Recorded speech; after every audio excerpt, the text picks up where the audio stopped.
Here's a riddle for you. What does Homer, Herodotus, the Quran, the Bible,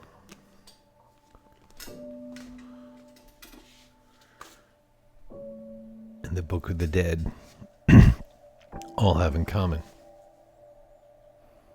The answer? Everything. A lot more than you would ever possibly imagine.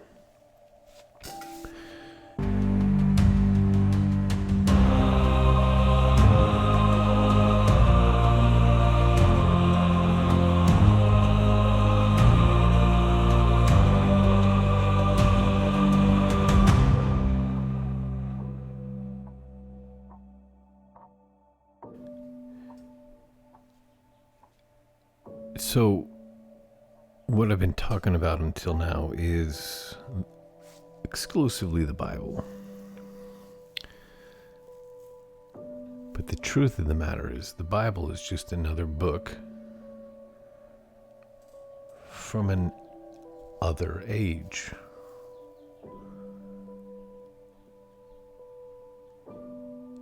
And just as if I asked this age certain things, we would all get them. In that age, there was a certain understanding that apparently, at least literarily, was true.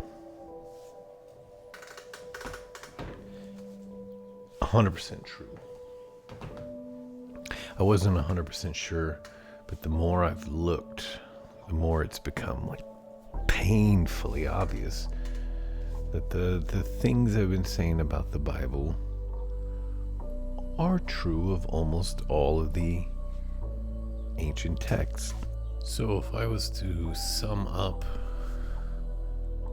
two of the biggest points that I've been trying to make for a while now, one is men are countries. Women are beliefs. Full stop. It's true in the books I just showed you. It's true in the Bible. It's just true of the ancient world. And second is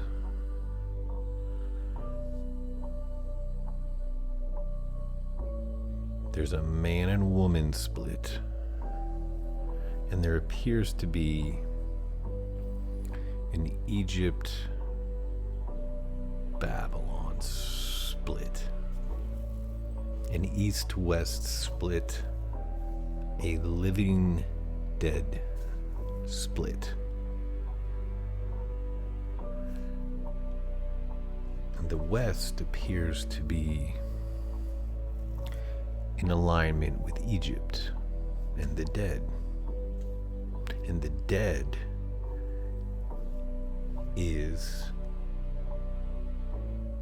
a man dies and his body is prepared for the underworld. That's what the entire Book of the Dead is about.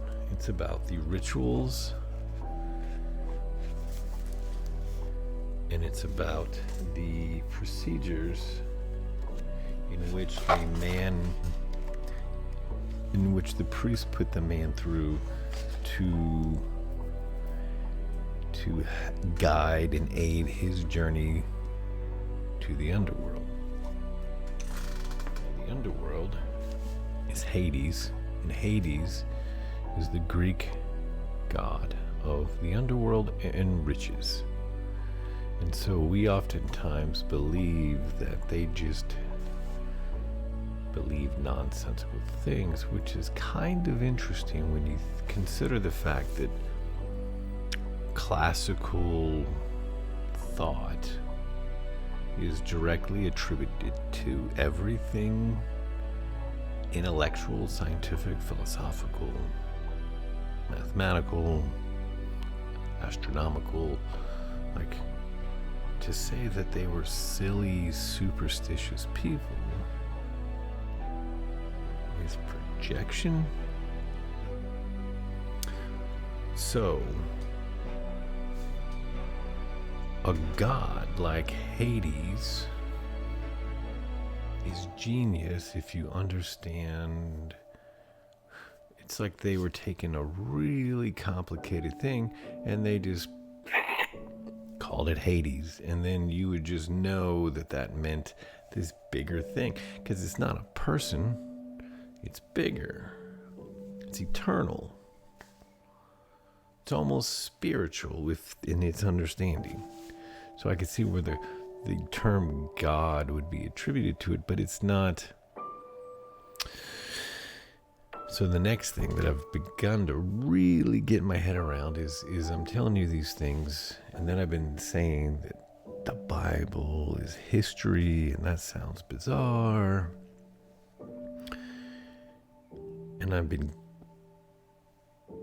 working my way towards Jesus in the Middle Ages.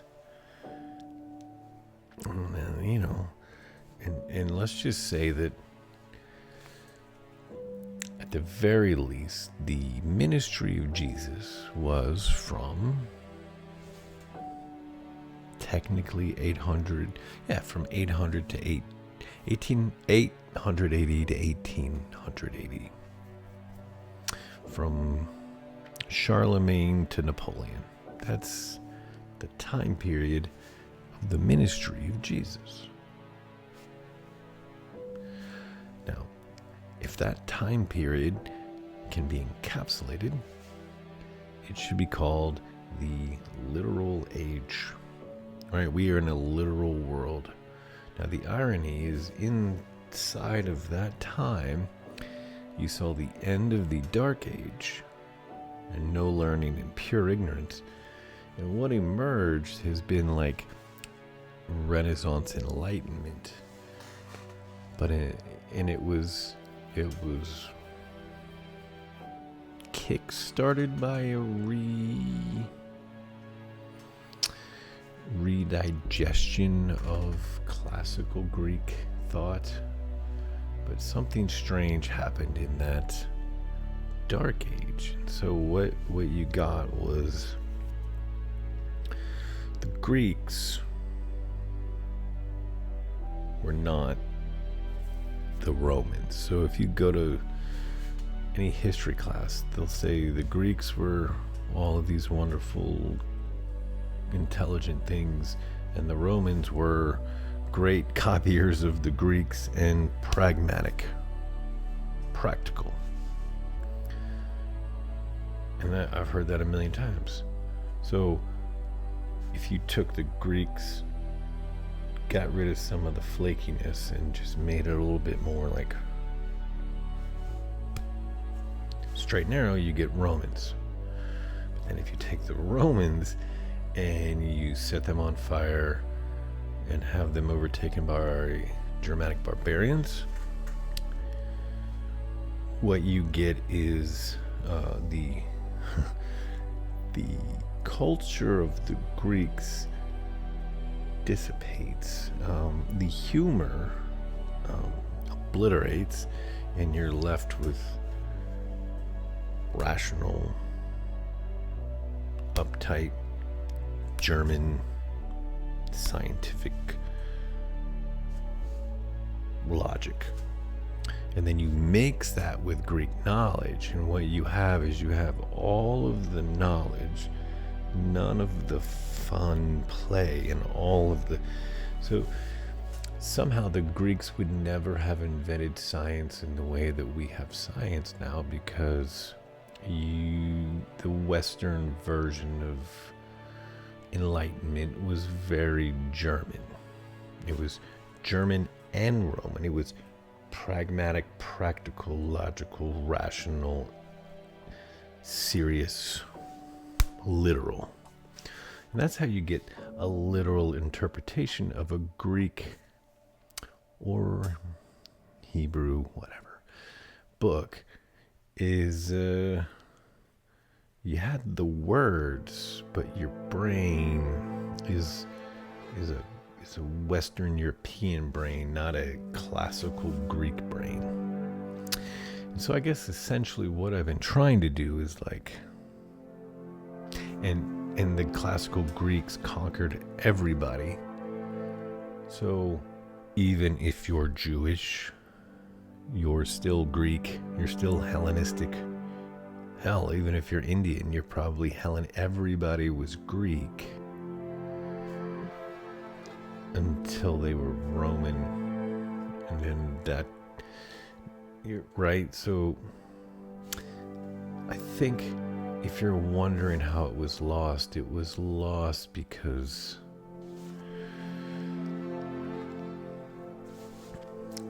the very culture that created it had died, but the knowledge remained, and so you're left with people who don't know the secret, and the secret is so not even that crazy. It's just,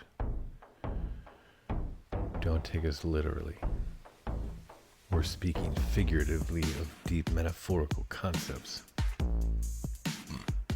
But the Germanic barbarian Roman would say, yeah, but why would you do that? That's not literally what it means.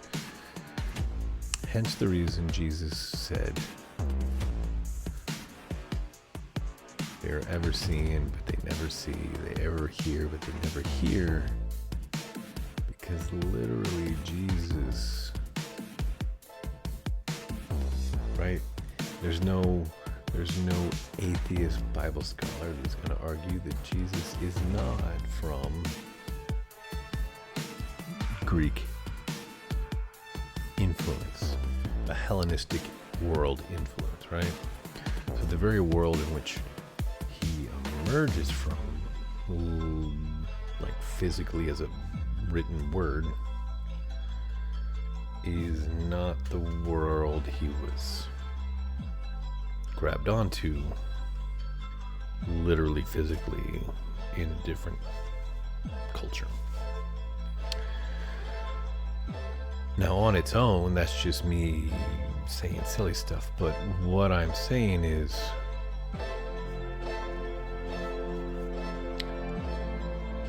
you know this is true when all of the books speak in the same way.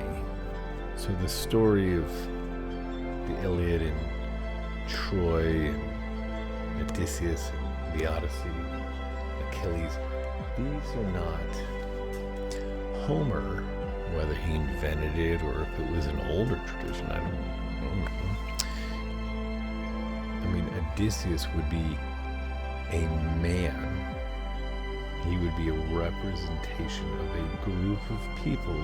So the Odyssey that was undertaken was not the Odyssey of a man, a historical man. It's the Odyssey of a people.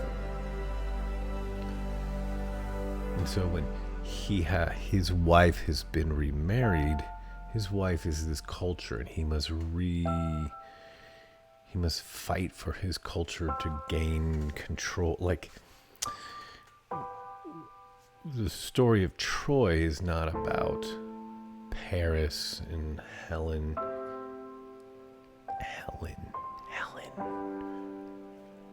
The Hellenes, right? It's about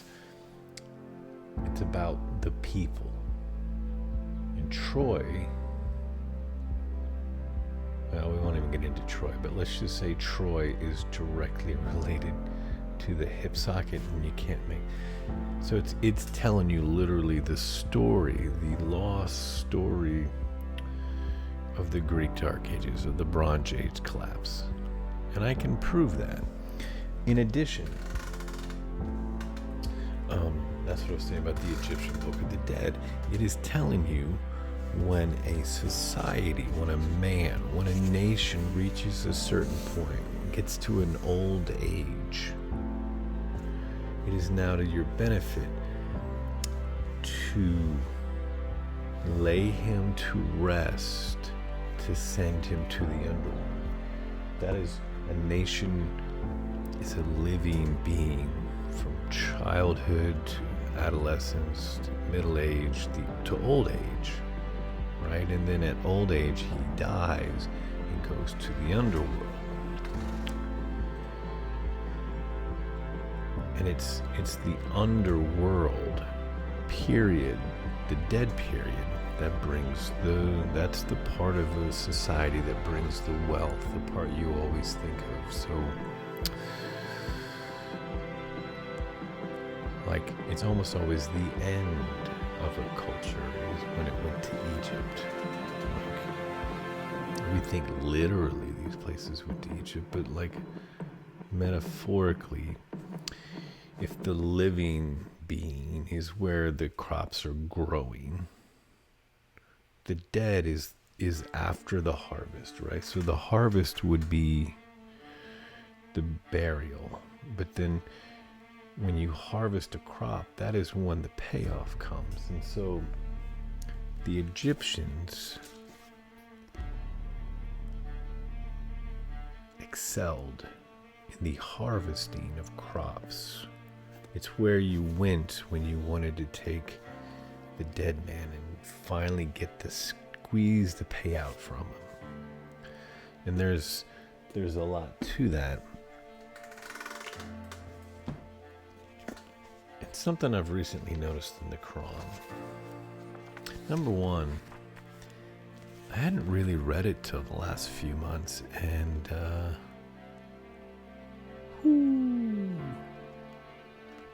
it's very interesting how similar it is to the wording of the Bible. Like, it's different and it's the same. And I'll say this. They said there was an east-west split. In many ways, if the Egyptian Book of the Dead is about the death of Osiris, right? If it's about that moment, the Quran is 100% about the living moment, the East living, young, aggressive beginning of a society. It's almost the set to the Egyptian Osiris. And somewhere between the two is Horus, and so that's a whole nother thing. It's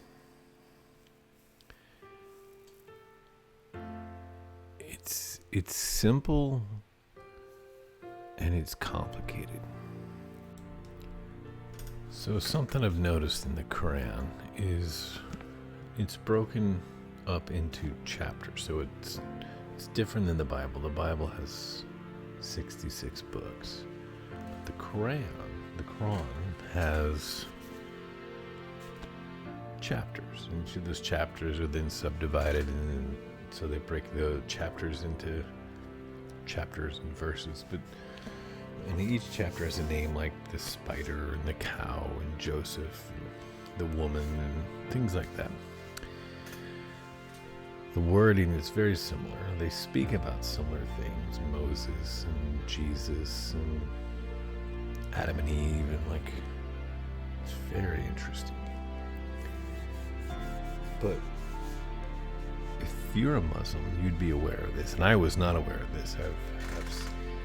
Is the beginning of, not all chapters, but a significant number of them begin with these letters. And it's typically something like Aleph Lam Mim, Aleph Lam Ra, Aleph something else, right? So there's about 4 or 5 of them. And if you ask a Muslim, they will say it's a mystery that only Allah knows, and they just accept it. But when I read it, it appears that, and I'm not saying I've cracked the mystery, but it does help to think they too emerged from a Hellenistic world, right? We forget that, but Hellenism was very pervasive, and it was the Greeks that took the brunt. The Byzantine Romans, the Greek Romans, that took one for the team as Islam was coming out. Right, so when they came out conquering Byzantine lands. And the Byzantines are directly related to Romans and So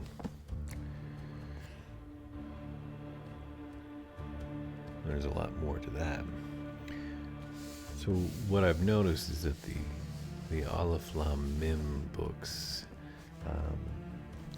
they tend to be a bit more about the Sethian Moses living, dare I say, Dionysian, like, destroyer of evil people. Like it's one path. But the Aleph Lam Ra chapters seem to focus more on a second path, not so much the up and coming path, but the how to run a thing once it's up. The Ra, the Egypt, the Mim, the destruction and the creation versus the old age. So there's the young path and the old path, the east path and the west path. So like even Islam, even the Quran seems to get in on the action.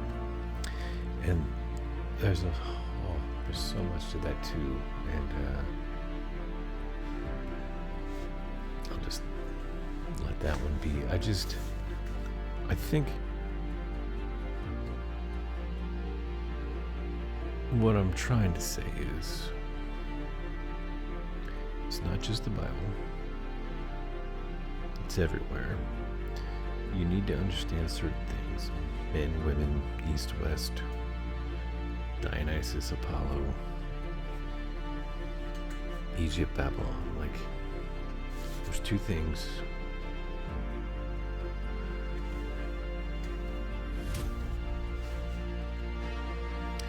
Like, it even explains, and we won't do this today, but like much of the Freemasonic stuff, the Masonry, the esoteric world, they're all toying with the same ideas. Arthur, the Legends of Arthur, the Grail, like all of these people are hinting at certain things.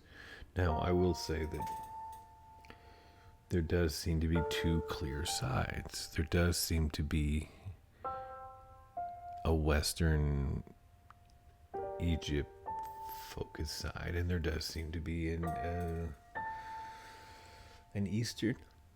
Eastern Babylonian side. And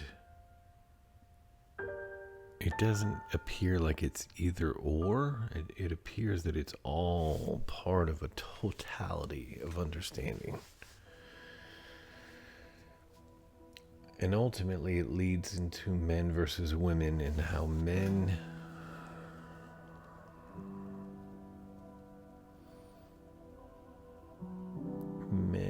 represent nations and men represent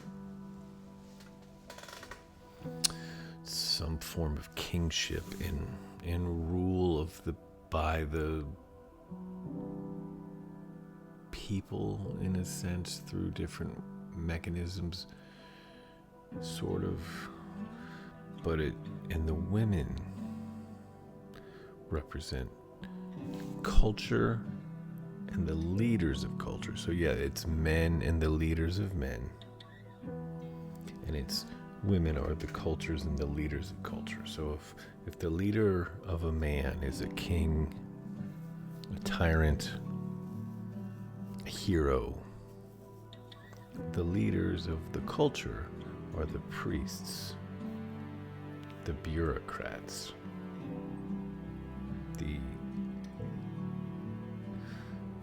so one is the rule and one is the bureaucracy.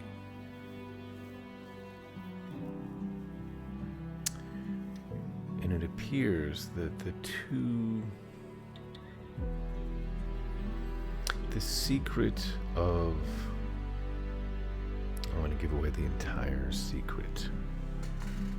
You won't believe me, so it won't matter. The secret of Freemasonry and secret societies and the Illuminati, those groups was to return to democracy and to remove the unstable, unpredictable violence of nations and leaders to an elite, wealthy elite run world that they kind of supersede the power slowly under the guise of elected rulership. But ultimately that elected rulership just takes away the violence and introduces a gameable, controllable, fixable system that more level-headed, intelligent, utopian do-gooders could kind of wrestle the power and stabilize the world, and then ultimately bring and if you can eliminate nations and just replace it with culture, one democratic, capitalistic culture, then you could eliminate war and you could increase I think they think it's a good thing. And then the opposite side would be, if you're not careful, the world will be completely taken over by evil, by Satan. Satan would be this ultimate Greek democracy, which was secretly oligarchy in the form of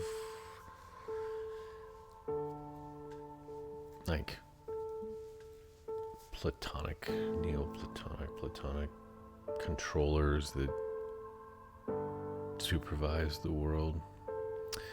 So the other side would think of that as evil, and ultimately all that power would go to the priests' heads, the women's heads, would go to the priests' heads, the women's heads, and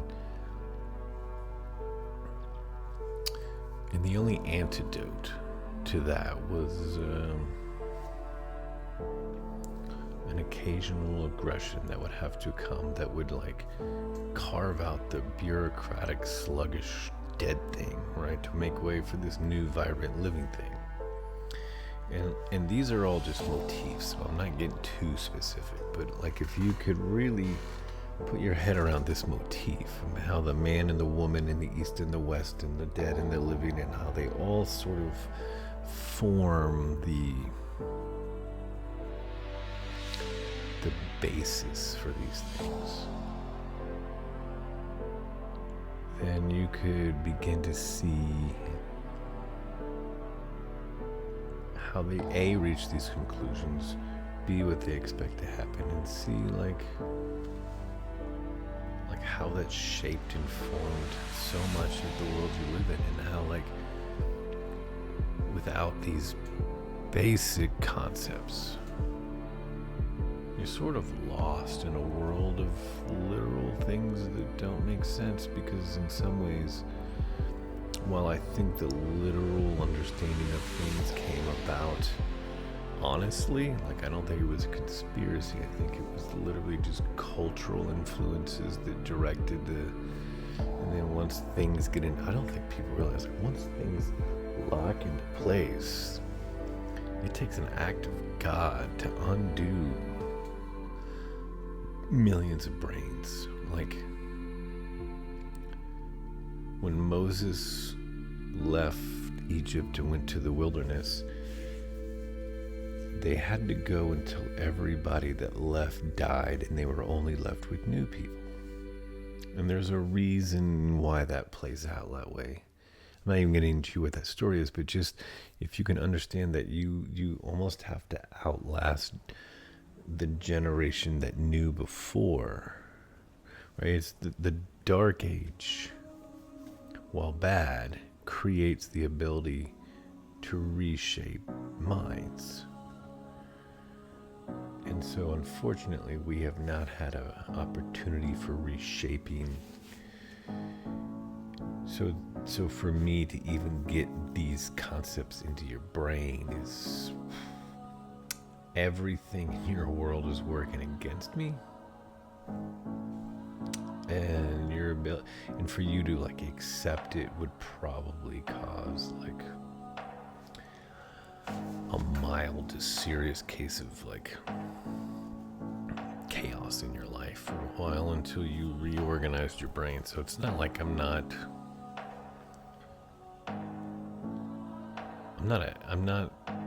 dangerous to you, but it's not dangerous in the way you think. It's just if you understand it, then you have to, then things make sense where they shouldn't make sense, because that's, so in many ways, the only way the world works is because nothing makes sense. And so we all just agree nonsense. But once you see nonsense is nonsense, then you're fucked, and you're just not going to enjoy the football game as much. So, on that note,